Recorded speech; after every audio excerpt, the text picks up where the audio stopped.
Para nang sa ganun matuto sila. Kasi nagmukha silang mga tanga kahapon sa Senado doon sa debate. No? Pinagmukha silang tanga ni former Foreign Affairs Secretary Alan Cayetano. Di ba? Pagka senador, tinitingala natin, dapat matatalino. Hindi nag-aaral eh. Parang labas nila, parang bobo-bobo nila. Tapos ano pang mga issue, puro diversion eh. Pilit nilang inilalayo yung usapin sa flood control scandal, no? Yung bilyon-bilyon, trilyon piso.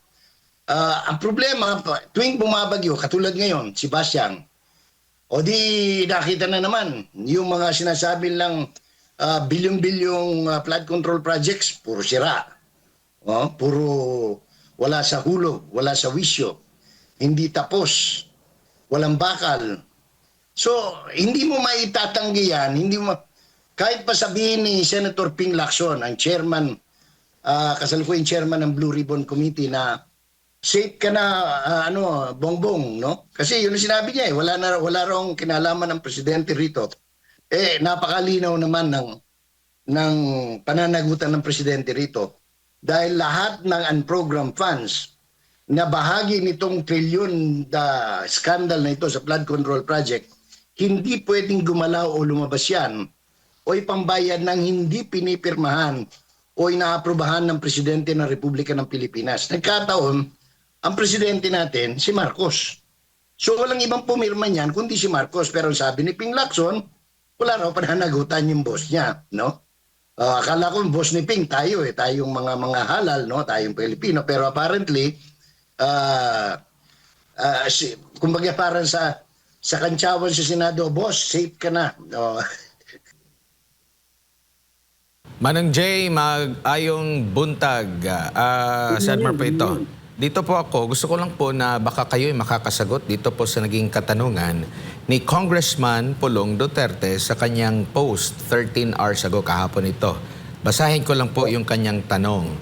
Have we really forgotten the trillion peso flood control anomaly or are we being made to forget? Manang Jay, kasi nabanggit mo kanina yung diversion na issue. Oo. Kasi, ang daming pinalutang nila. Ngayon, ang pinalulutang nila, yung yung conflict sa South China Sea. Sabi ko nga, balinaw naman wala namang argument dapat dyan, no? Yung South China Sea issue. Pinipilit kasi nila merong West Philippine Sea. Sa totoo lang, kahit saan ka manaliksik o research, all over the world, there is no such animal as West Philippine Sea. Kasi ang salitang West Philippine Sea ay inimbento ng Pilipino noong panahon ni Presidente Aquino, no? Benigno Aquino III. They pass alam kung ano may batas man yan o kung ano. Ang problema, internal. Hindi na pwede kadali sabihin itong tulay na itong sapa dito sa pagitan ng mga nanlupain ko, pwede kong sabihin son sa river. Pero hindi yun. Kasi ang nasa mapa niyan, nakalagay Sakub River. In the same manner, the South China Seas is the only acknowledged name in the world, no? Pag pinipilit natin yung ating yang West Philippine Sea, sa atin nga naman talaga yan. Kasi tayo lang naman ang nagbinyag niyan Tayo lang umangkin. But we are really talking of an exclusive economic zone. But even exclusive economic zone, we need to validate that by coming up with documents and submitting it to the international bodies for acknowledgement, which we have not done yet until now. Kaya ingay natin, nakikipagpatayan tayo, naghahamon tayo ng gera, wala naman tayong ginagawang aksyon para tuluyan talagang maangkin yan. Kasi yan po ay inaangkin din ng mga bansa tulad ng Vietnam, Malaysia, Brunei Darussalam, Taiwan, Japan, China, etc. In other words, we cannot claim something that we haven't really claimed internationally. No? Kung makikinig kay Tariela, talagang buisit lang. Sabi niya, pagka dinidepensahan mo yan, maka-China ka, hindi ka maka-Pilipino, paano yan? Mismong presidente niya, si Marcos, sinabi niya, hindi pwede. O, di ba? Yung resolution ng Senado. Sa madaling salita, maka-China yung amo niya. Puro kalokohan eh. Tapos kahapon, kaya nga ako, nag-post ako ngayong umaga na tungkol dyan sa ECC na yan. Hopefully, mabasa nila Sharon Cuneta, no? Mabasa ni nung byuda ni Captain Barakel at saka ni asawa ni Karen Padilla, para nang sa ganun matuto sila. Kasi nagmukha silang mga tanga kahapon sa Senado doon sa debate. No? Pinagmukha silang tanga ni former Foreign Affairs Secretary Alan Cayetano. Di ba? Pagka senador, tinitingala natin, dapat matatalino. Hindi nag-aaral eh. Parang labas nila, parang bobo-bobo nila. Opo, Manang Jay, sa tingin niyo po, sa dami po ng mga binuksan na mga issue at problema ngayon sa ating bansa, no, na pinagtutuunan ng pansin ng mga opisyal ng ating gobyerno, sa tingin niyo po may mareresolve ba dito at kapaki-pakinabang ba ito sa taong bayan? Kasi one thing for sure na talagang mas malapit sa kanilang bituka, yung nabanggit nga na trilyong pisong na-corrupt or napunta sa maling bulsa, Manong Jay. Tama naman talaga sinabi ni Mr. Duterte, no, ni Congressman Duterte ng Davao City, na parang ay malinaw na diversion, no? Kasi number one, pumuklat sila ng issue ng West Philippine Sea. Tapos, hindi umubra. Tapos ngayon, bumuklat din sila ng issue ng ICC warrant of arrest. Wala naman pala talaga. Chismoso lang talaga anong pangalan nito? Si Boying Remulla. Tapos ano pang mga issue, puro diversion eh. Pilit nilang inilalayo yung usapin sa flood control scandal, no? Yung bilyon-bilyon, trilyong piso. Ang problema, tuwing bumabagyo, katulad ngayon, si Basyang, o di nakita na naman, yung mga sinasabi lang bilyon-bilyong flood control projects, puro sira. Puro wala sa hulog, wala sa wisyo. Hindi tapos, walang bakal. So, hindi mo maitatanggi yan, kahit pa sabihin ni Senator Ping Lacson, ang chairman, kasalukuyang chairman ng Blue Ribbon Committee, na safe ka na, bongbong, no? Kasi yun ang sinabi niya wala raw kinalaman ng presidente rito. Napakalinaw naman ng pananagutan ng presidente rito. Dahil lahat ng unprogrammed funds na bahagi nitong trilyon scandal na ito sa flood control project, hindi pwedeng gumalaw o lumabas yan o ipambayad ng hindi pinipirmahan o inaaprubahan ng Presidente ng Republika ng Pilipinas. Nagkataon, ang Presidente natin, si Marcos. So walang ibang pumirma niyan kundi si Marcos. Pero sabi ni Ping Lacson, wala raw pananagutan yung boss niya, no? Akala ko yung boss ni Ping, tayong mga halal, no? Tayong Pilipino. Pero apparently, kumbaga parang sa kantsawan sa Senado, boss, safe ka na. Ganun ang nangyari dyan sa Kaya hindi ito magtatapos sapagkat una-una, sabi ni Presidente noon last year, next year wala nang madidisgrasya sa baha. Ayun, Mr. President, bago ka umalis papuntang Amerika, yung huling, hindi pa final yung huling kwenta ng mismong ahensya ng gobyerno, 12 na ang patay.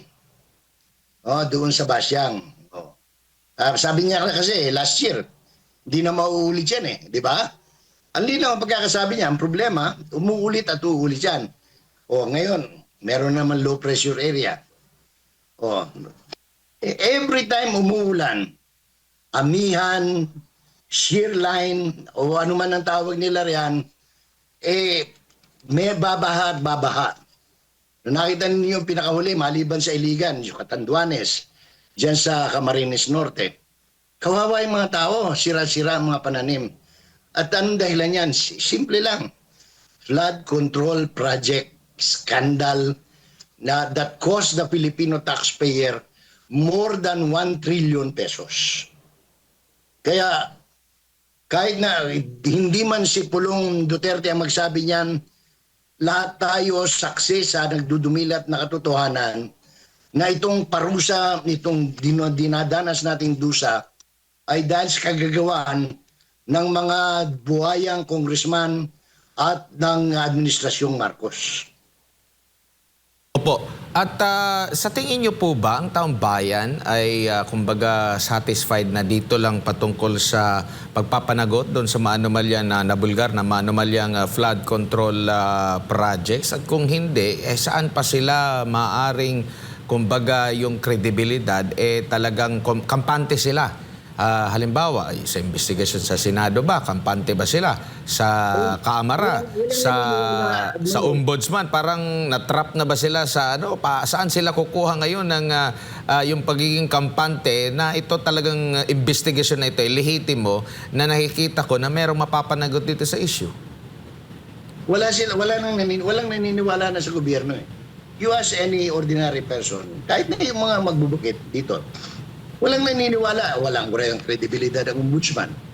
Walang kredibilidad yung House of Representatives, yung Senado, yung ICI na gumuho na lang at wala nang natira o maliban sa isang tao, walang naniniwala. Bakit? Kasi paano ka man naniniwala? Sasabihin nung Yusek Bernardo, kami mismo ang gumawa ng pera, sabi niya, kami mismo nag-deliver. Oh. Pagkatapos, ang sasampahan nila ng kaso si Bong Revilla, siya daw mastermind. Paano naging mastermind yon? Recipient lang siya, assuming na totoo yung sinasabi ni Bernardo na nagbigay sila ng pera kay Bong Revilla. Paano mo sasabihin ngayon na mastermind si Bong Revilla? Kayong gumawa ng pera, kayo nag-deliver eh. Oh. Saka sinasabi nila, dineliver mismo nila kay Marcos. Oh. Gamit yung dalawang undersecretary, di ba? Oh. Pero yung dalawang undersecretary, walang kaso. Oh, yung district engineer na yung Alcantara, hindi nila sinampahan ng kaso. Paano maniniwala ang tao yan? Napakabobo naman ng Pilipino, ang tingin nila sa Pilipino, para mapagpaniwalaan nila. Kasi ako, in all honesty, simple lang. Tanungin mo ordinaryong tao, sino tingin yung mastermind? Sasabihin nila, ikaw naman, Jay, liwaliwanag, presidente dyan ang pinakapuno eh. May datang iba ng presidente yan. Kasi nga, walang pwedeng bayaran na hindi pinipirmahan ng presidente. O paano mo ngayon hihiwalay yung presidente? Sino ang kapural? Sino ang nagdisenyo yan? Speaker of the House. Sino yung Speaker of the House noon? O, pinsan buo ng presidente. O, sinong may mga ano dyan sa sinong pinuno ng ng mga congressman? Sino bang majority leader? Anak ng presidente, si Sandro. Oh, ano pa? Alam mo, masyado naman nilang minamaliit yung kakayanan ng Pilipino na hindi maunawaan yan. Kaya alam mo, yung sabi niya, paano ngayon? Alam mo, sa kabuisit ng Pilipino, ngayon, pinapasedyos na lang nila, gaba na lang, sabi nga sa Bisaya. Ha? Yun ang nila. Kaya nakakita mo, may mga nagkakasakit. Merong mga nabubulok ang bituka, di ba? Merong namamatay bigla, nagkaka-cancer. Kasi yun na lang yun na lang ang sandigan ng tao ngayon eh. Kung aasa sila sa ombudsman, may makakasuhan, wala. Puro puro press release. Yun lang kaya nilang isakripisyo. Ang problema, unti-unti may mga nagsasalita doon sa sinasangkot nila. Lumalabas isa-isa ang katotohanan ngayon. At yan ay sasabog sa pagmumukha nila pagdating ng araw. Opo. Sir Jay, siguro yung huling mensahe at panawagan muli sa ating mga kababayan na nanonood po sa mga oras na ito. Ay, wala naman tayong ibang magagawa pa sa kasalukuyan because sabi nga, you cannot fight City Hall. Magdasal tayo na sana ay kumailan lang ang katotohanan at magkaroon ng hustisya, hindi man dito sa mga korte natin, kundi sa pamamaraan tanging ang Panginoong Diyos lamang ang merong kakayanan na magparusa sa mga nagkakasala.